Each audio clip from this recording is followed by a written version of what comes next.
اگلا مقالہ ہے اصلاح معاشرہ، علماء و مشائخ کی مشترکہ ذمہ داری۔ یہ بھی اہم مقالہ ہے۔ میں دعوت دے رہا ہوں مولانا سید محمد علی قادری الہاشمی المعروف ممشاد پاشا صاحب، نبیر زرد علی شاہ صاحب مہاجر مکی رحمۃ اللہ تعالی علیہ۔ میں امید کرتا ہوں کہ اس عنوان سے وہ ضرور انصاف کریں گے، کیونکہ اس پر وہ بہت کام کرتے ہیں۔ جناب سید محمد علی قادری ہاشمی ممشاد پاشا صاحب۔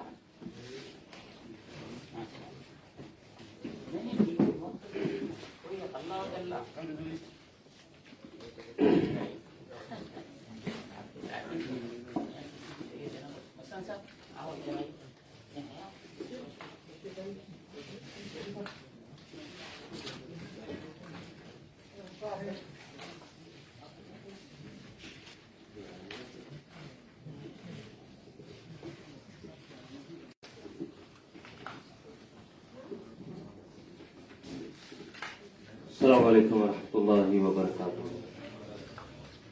نحمده ونصلي ونسلم على رسوله النبي الكريم وآله الطاهرين وأصحابه الكاملين، أما بعد، قال الله تعالى في القرآن الحكيم: أعوذ بالله من الشيطان الرجيم، بسم الله الرحمن الرحيم، وَلْتَكُنْ مِنْكُمْ أُمَّةٌ يَدْعُونَ إِلَى الْخَيْرِ وَيَأْمُرُونَ بِالْمَعْرُوفِ وَيَنْهَوْنَ عَنِ الْمُنكَرِ وَأُولَئِكَ هُمُ الْمُفْلِحُونَ۔ آمنت بالله صدق الله العظيم وصدق رسوله النبي الأمين الكريم ونحن على ذلك لمن الشاهدين والشاكرين والحمد لله رب العالمين۔ معزز حاضرین، قابل صد احترام مشائخ اعظام، علماء کرام اور دختران ملت،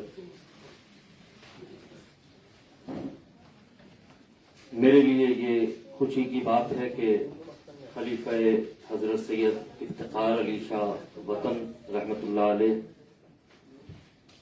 بانی مدرسہ صوفیہ مجد و مقررین حضرت سید اسماعیل ظبی اللہ شاہ خدا نمائی افتخاری رحمۃ اللہ علیہ کے 57ویں عرس شریف کے موقع پر الاسماء الحسنی ٹرسٹ حیدرآباد کے زیر اہتمام منعقدہ ایک روزہ سیمینار میں شریک ہوں، اور اس موقع پر مشائخ اعظام اور علماء کرام کی موجودگی میں مجھے کچھ گزارشات کا موقع میسر آیا ہے، اس لیے کہ اپنے ماحول میں گفتگو کرتے ہوئے یہ آسانی رہتی ہے کہ جو باتیں عمومی جلسوں اور عوامی ماحول میں کہنا مناسب نہیں رہتا، وہ باتیں کھلے دل سے کہی جا سکتی۔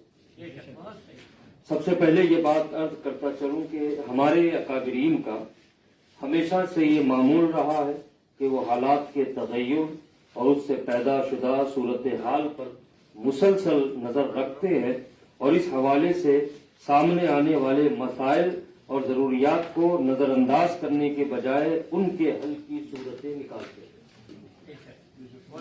اس لیے کہ نئے پیدا ہونے والے مسائل کو نظر انداز کر دینا ان کا صحیح حل نہیں ہوتا، بلکہ ان کے مناسب حل کی طرف قوم کی رہنمائی کرنا مشائخ اعظام اور علماء کرام کی مشترکہ ذمہ داری شمار ہوتا ہے۔ قابل مبارکباد ہے حضرت پروفیسر ڈاکٹر سید محمد تنویر الدین خدا نمائی افتخاری صاحب حفظہ اللہ، ڈائریکٹر مدرسہ صوفیہ و سابق صدر شعبہ فارسی عثمانیہ یونیورسٹی، کہ انہوں نے اکابرین کے طریقے کو باقی رکھا اور اس سیمینار کے انعقاد کے ذریعے بزرگوں کے عرس کے مقصد کو بھی واضح کیا۔ اس فقیر قادری کو حکم ہوا کہ اصلاح معاشرہ علماء و مشائخ کی مشترکہ ذمہ داری کے حوالے سے اپنی بات رکھوں۔ حضرات گرامی قدر، اصلاح یہ لفظ عربی زبان میں باب فعال کا مصدر ہے، جس کے معنی ہیں اردو میں کسی چیز کو درست کرنا، اور لفظ معاشرہ یہ عربی زبان میں معاشرت سے ماخوذ ہے، جس کے معنی ہے آپس میں زندگی گزارنا۔ ان دونوں جملوں کے اصطلاحی معنی ہے کہ آپسی زندگی میں جو خرابیاں ہیں ان کو دور کرنا۔ آپ اور ہم اس حقیقت سے بخوبی واقف ہیں کہ اس روئے زمین پر مذہب اسلام ہی ایسا تنہا مذہب ہے جو زندگی کے ہر شعبے میں انسان کی رہنمائی کرتا ہے۔ اس سے ضمنی طور پر یہ بات بھی واضح ہو جاتی ہے کہ اسلام اصلاح معاشرہ کی زبردست تاکید کرتا ہے، بہین طور کہ جب اسلام زندگی کے ہر موقع پر انسان کی رہنمائی کرتا ہے، اور اصلاح معاشرہ کا مفہوم ہی ہے کہ انسان زندگی کے تمام نشیب و فراز کے مواقع کو درست کر لے۔ لہذا اسلام انسانوں کی جو رہنمائی کرتا ہے وہ اصلاح معاشرہ ہی کرتا ہے، کیونکہ جب انسان ہر موقع پر اسلام کے بتائے ہوئے طریقے پر چلے گا تو اصلاح معاشرہ کی فکر بھی کرے گا، اس لیے کہ اسلام کا اہم ترین سبق یہی ہے۔ اور معاشرے کی اصلاح بھی ہوگی، کیونکہ ایسا ہو ہی نہیں سکتا کہ اسلام کے بتائے ہوئے طریقے سے معاشرے کی اصلاح نہ ہو، کیونکہ اصلاح معاشرہ کسی ایک چیز کی اصلاح کا نام نہیں ہے، بلکہ ایک دوسرے سے ملحق آداب کو جاننا، صوم و صلات کے طریقے سیکھنا، سکھانا، سیاست و قیادت، عبادت و ریادت، درس و تدریس، تعلیم و تعلم، افہام و تفہیم، زہد و تقوی، مکارم اخلاق، حسن سلوک، اخوت و محبت، جود و سخاوت، دیگر اقوام کو خدائے واحد کی وحدانیت سے روشنات کروانا، منکرین انبیاء کو نبیوں کی نبوت اور رسولوں کی رسالت سے متعارف کروانا۔ اسی طرح قوم کو شراب نوشی، جوا، سٹہ بازی، مکر و فریب، سود خوری اور زناکاری سے بچنے کی تاکید کرنا، یہ سب اصلاح معاشرہ میں شامل ہے۔ لہذا جب یہ چیزیں ہمارے معاشرے میں آ جائیں گی اور لوگ اسلام کے احکامات پر عمل پیرا ہوں گے تو اللہ تبارک و تعالیٰ راضی ہوگا، اور جب وہ راضی ہوگا تو برکتوں کا نزول ہوگا، رحمت الہی متوجہ ہوگی، اور پھر دنیا میں اسلام کا جھنڈا لہرائے گا، امن و امان کا دورہ ہوگا، ایک دوسرے کے حقوق کا لحاظ کیا جائے گا، بڑے لوگ رحم دل اور چھوٹے باادب ہوں گے، اور پھر دنیا کے ساتھ ساتھ ہماری آخرت بھی سنور جائے گی۔ حضرات گرامی قدر، مذکورہ بالا تمام باتوں سے یہ بات بھی روز روشن کی طرح عیاں ہو جاتی ہے کہ اصلاح معاشرہ کی اسلام میں کتنی اہمیت ہے۔ اسی اصلاح معاشرہ کے لیے اللہ تبارک و تعالیٰ نے کم و بیش 1,24,000 انبیاء اکرام اس دنیا میں بھیجے۔ اصلاح معاشرہ ہی کے لیے ہی حضور اقدس صلی اللہ علیہ وآلہ وسلم نے بہت سی تکالیف کا سامنا فرمایا۔ یہ سب حضور اقدس صلی اللہ علیہ وآلہ وسلم نے اصلاح معاشرہ کے لیے ہی کیا، کیونکہ جب معاشرہ درست ہو جائے گا تو امت کی آخرت سنور جائے گی، اور پھر یہ حضور اقدس صلی اللہ علیہ وسلم کے لیے بھی باعث فخر ہوگا۔ اسی لیے اصلاح معاشرہ کا کام اتنی اہمیت کا حامل ہے، اور ہمارے آقا مولا حضور اقدس صلی اللہ علیہ وآلہ وسلم نے اتنی قربانیاں دیں، تو ہمیں بالخصوص مشائخ اعظام و علماء کرام کو اس کی کتنی فکر کرنی چاہیے۔ اصلاح معاشرہ کرنا، معاشرے کی اصلاح کرنا خاص طور پر مشائخ اعظام اور علماء کرام کا دینی اور دنیاوی فریضہ ہے۔ دینی اس اعتبار سے کہ رضا الہی نصیب ہوگی، دنیاوی اس اعتبار سے کہ جب لوگ اسلام کے طریقے پر چلیں گے تو دنیا میں بھی سکون ہوگا۔ لہذا جب دین دنیا کی بھلائی اسی اصلاح معاشرہ میں ہے تو کیوں نہ اصلاح معاشرہ کی طرف توجہ کی جائے۔ اصلاح معاشرہ کی فکر کے ساتھ ساتھ کچھ ذمہ داریاں بھی ہم پر عائد ہوتی ہیں، اگر ان ذمہ داریوں سے صرف نظر کر لیا جائے تو اصلاح معاشرہ ہو ہی نہیں سکتا۔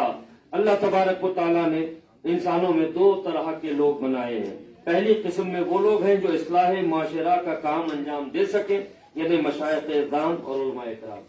اللہ تبارک و تعالیٰ نے ان میں سے ہر ایک کو اپنے خاص فضل و کرم سے نوازا ہے۔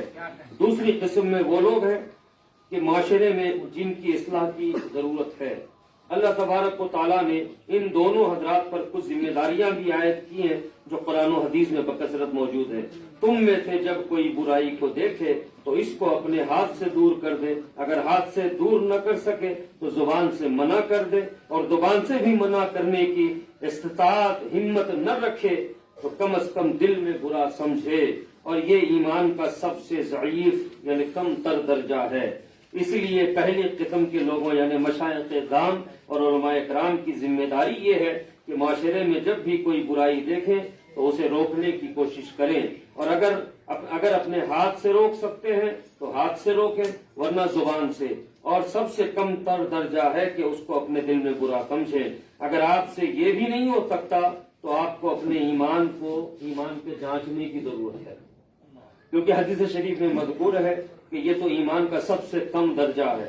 دوسری قسم کے لوگوں کی ذمہ داری یہ ہے کہ اگر ان کو قرآن و حدیث کی روشنی میں کسی چیز سے روکا جائے تو عناد و سرکشی و ہٹ دھرمی کے بجائے فوراً روکنے والے کی بات کو بخوشی قبول کریں، کیونکہ اللہ تعالیٰ بھی یہی چاہتا ہے. فرماتا ہے کہ یا ایھا الذین آمنوا اطیعوا اللہ واطیعوا الرسول واولی الامر منکم، اے ایمان والو حکم مانو اللہ کا اور حکم مانو رسول اللہ کا، اور ان کا جو تم میں حکومت والے ہیں یعنی پہلی قسم کے لوگ مشائخ اعظام اور علماء کرام وغیرہ اطاعت کرو. لہذا دوسری قسم کے لوگوں پر یہ ذمہ داری ہے کہ وہ اس آیت کی روح سے روکنے والے کی بات مان کر اس برائی سے نکل کر توبہ کریں اور روکنے والے کا شکریہ ادا کریں کہ اس نے آپ کو کسی برائی سے نکال کر عذاب الہی سے بچا لیا. نیز پہلی قسم کے لوگ تھا وہ مشائخ اعظام ہو یا علماء اکرام ہو، ان پر سب سے پہلے یہ ذمہ داری عائد ہوتی ہے کہ وہ اپنے احوال پر نظر کرے اور اس بات پر توجہ دے کہ کیا وہ لوگوں کو اسی کام کا حکم یا مشورہ دیتے ہیں جو وہ خود کرتے ہیں.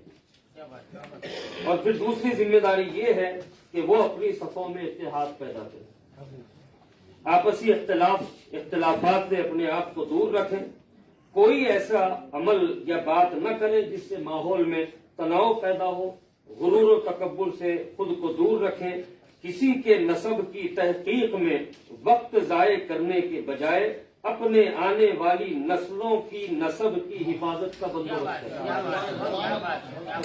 دوسروں کے علم کو ناپنے تولنے سے بہتر اپنے پاس موجود علم کی حفاظت اور اس کو پھیلانے پر توجہ دیں.